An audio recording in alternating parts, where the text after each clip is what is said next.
နောက်တစ်ခုကအဋ္ဌပညာဆိုအထဲကိုဒရဟာလည်းပဲအဋ္ဌပညာလို့ခေါ်တယ်သူကလည်းပညာတယ်ခုနစပွဲဆိုတဲ့စလုံးနဲ့လူတွေမြင်ရတဲ့ခြေတော်၄ချောင်းသုံးဖို့ခြေတော်၃ချောင်းရှိတဲ့အရာပေါ့လူတွေခေါ်နေကြတဲ့ပုံပန်းတဏ္ဍာရှိတဲ့စပွဲနှစ်ခုရှိတယ်နော်စပွဲဆိုတဲ့စကလုံးရဲ့သူစကလုံးကပေါ်ပြနေတဲ့အရာဝတ္ထုရဲ့နှစ်ခုရှိ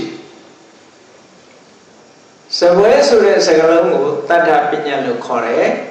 ထိုစကလုံးကပေါ်ပြနေတဲ့အရာဝတ္ထုကြတော့အဋ္ဌပညာလို့ခေါ်တယ်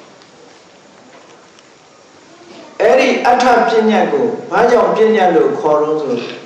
ပညာပိယတိတိပညာတိတဲ့စကလုံးဖြင့်သိရသောကြောင့်ပညာလို့ခေါ်တာ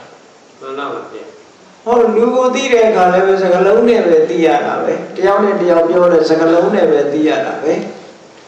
စကလုံးနဲ့အဖော်ပြခံရသောကြောင့်အဋ္ဌပညာတဲ့ဒါကိုဝိဓမ္မထသင်္ဃဟာကျမ်းမှာဖော်ပြထားတာနော်မှန်ပါပါဗျာပညာပေတိတိပညာတိသိအောင်လုပ်သောကြောင့်လည်းပညာဒါကတတ္တပညာစကလုံးတွေဝေါဟာရတွေအမည်နာမတွေဒါတွေကိုတတ္တပညာလို့ခေါ်တယ်